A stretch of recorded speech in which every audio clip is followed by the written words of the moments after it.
والجرح مش بيتداوى بسرعة، بياخد وقت عقبال ما الجرح يتداوى.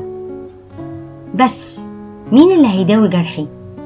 بنبقى مستنيين من اللي حوالينا يطبطبوا علينا ويداووا جروحنا، لكن كلمك بصراحة محدش هيداوي جرحك. عارف ليه؟ لأن كل الناس تعبانة، كل الناس مهمومة. امال مين اللي هيداوي جرحي؟ كان زمان جدتي بتقولي كلمة حلوة: الإنسان هو دكتور نفسه.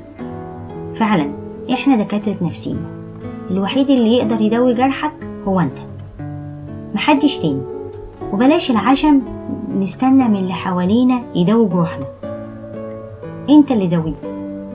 انت اكتر واحد عارف ايه اللي بيبسطك وايه اللي بيحزنك.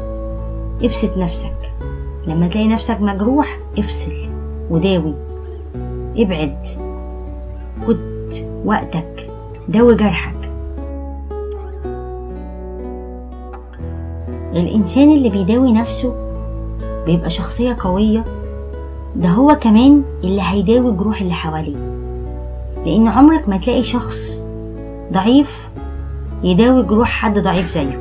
القوي بس والشخصية اللي قدرت تسيطر على الألم والجرح تقدر تداوي اللي حواليها.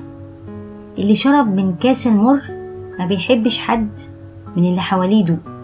خليك زي كده، شربنا كاس التعب والجرح والألم، هنداوي نفسينا ونساعد اللي حوالينا يداوي جروحهم.